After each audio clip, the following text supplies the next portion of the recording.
The last team to go back-to-back, you guessed it, UConn. The next team to do it? Yeah, you might already know. You're on the Hoops Cap. Let's get it, let's get it, let's get it, let's get it, let's get it, let's get it. Yeah. UConn, baby. Home of the champions. Let's go.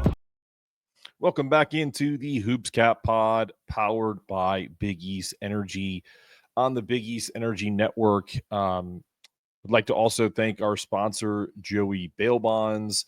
If you ever need his help, he's here for you, 860-916-6747. If you forget it, it's down at the bottom of the screen there. This team, as people are starting to file into stores and kind of get their bearings where they're staying for this extended run, it's so hard to not put the loftiest of expectations on this. But why this returning roster is even more dangerous after winning it all. Let's start with a moment that really struck with me. And I've been thinking about this because I haven't been doing shows every day because, trying to let people kind of bask in the glory that is the UConn basketball experience. And I know we're talking about the women, but the men are looking to reload as well and already have. And this moment that stuck with me is Sarah Strong checking out of the title game. Not only did I watch it on television and covered it, but also, had people there that work for us that talked about what that looked like. And it felt like a torch had been officially passed, not to the next great player, but almost a nod to the next era, because that's what UConn has on the horizon. It's terrifying for a lot of teams. And I know we did this show about are you scared yet? But the more I think about it with Sarah Strong, she's easily the best sophomore in the country now. No debate. And she was the best freshman in the country from February on. She looked like one of the most complete forwards in the game. She already looked like a professional basketball player.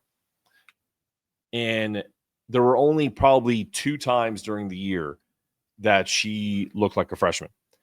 And one of those moments is, I think, what a lot of the, I don't want to say haters, but people that want to see her run a team or want to see her be the focal point of the team before they crown her. I've gone ahead of that because skill set and demeanor and attitude still say a hell of a lot more about your upward trajectory than just the idea that you didn't get the opportunity to lead. That was a Paige Bueckers led team last year. That has been the only criticism I've seen from, other fans that, get up in arms when you make a comment like UConn, it's like Sarah Strong is the best player in the country next year. And they'll go, well, wait a minute. She was the number 2 or number 3 last year on this team. And Paige is the one who made her look the way she looked. That may all well be true. But if you took Paige Bueckers away from that team, I don't know if they win a national title next year, but I damn well know that they're in that Final Four because Sarah Strong is good enough to be the focal point of a team. And you still have Azzi. So I think the real test for the Sarah Strong needs to prove it on her own is when Azzi goes. Because, her junior year with her and Blanca and whomever else that UConn gets in the fold will really be kind of what kind of shapes her legacy, in my opinion. But that's Sarah Strong. We'll put her over here because to me, she's already proven a lot. Then you have Azzi Fudd, most outstanding player of the Final Four. Another offseason now where she can focus on basketball and not rehab. Fully healthy. Reminded everyone why she is 100% one of the top prospects for the WNBA. And she looked like herself. Just pull-ups, threes, just catching fire with that perfect basketball stroke that she's worked on for years to come. And then you had Geno Auriemma, who I think really announced herself to the college basketball world by her early play against Lauren Betts. It kind of set the tone in that Final Four game and really kind of blew UCLA's doors off from there on. I don't know if we're always going to get that tournament Final Four Jana, but she's got a nice running mate in Serah Williams coming in as a transfer to kind of play off of. So not to mention Ice Brady being back. So there is a lot to love about the front court, and throwing Serah in that mix too. Now you zoom out and you have you have Blanca Quinonez, who's kind of like a combo, KK Arnold, absolute floor general. You lose Caitlin Chen, but Ashlyn Shade still remains that X factor. Khalees Fisher as a freshman.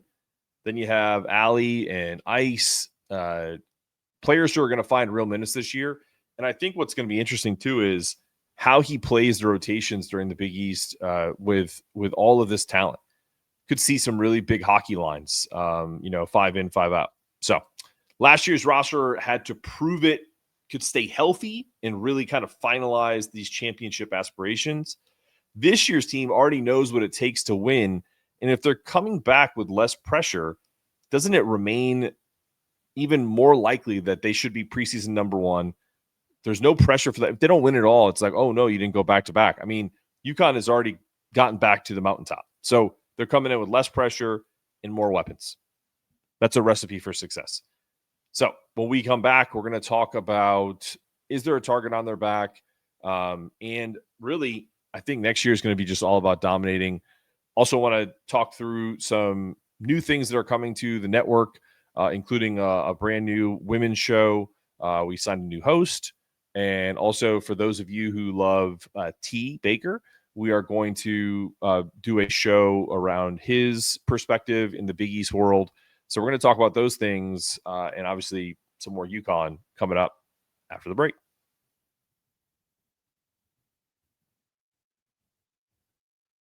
Lab, and the same tools that we use to help elite athletes like Hassan Diarra, Nika Mule, and our very own Cam Spencer are the same things that we use to help people like you and I. People that want to optimize their overall health, feel a little bit younger, or are suffering from a chronic condition. And it's all about reducing inflammation, improving the nutrients in our body, and fixing our gut. And the way that we do that is not through a one-size-fits-all model. Everything is personalized. We offer products that are plant-based, natural, and help you identify the root cause. And oftentimes, we're looking at what's going into our body. So we have a food inflammation test, a gut microbiome test, so that we can treat you like an individual human that you are. And so the thing that we're the most excited about is actually connecting with you. Whether you're a UConn fan or not, please reach out, call us. We'd love to talk with you and see how we can help. Best in health.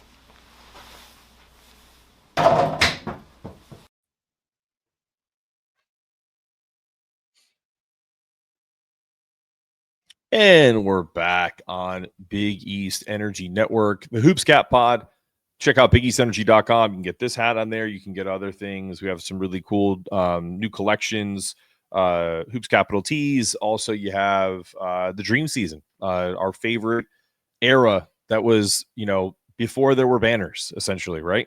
These were the building blocks of the UConn dynasty on the men's side. So, anyway, would like to talk through this target on their back, and then we'll talk about some things that are happening on the network. Well, let's start with there. First things first, we're bringing in a new host. His name is EJ Arrow. You may know him. He does EJ's evals. He is a scout that is all over the recruiting world and the AAU circuit, and we are going to have a show that will be coming out mid-June talking about all things women's basketball, whether it is Big East related or not. So it's a national show. It's also going to talk about some of the WNBA.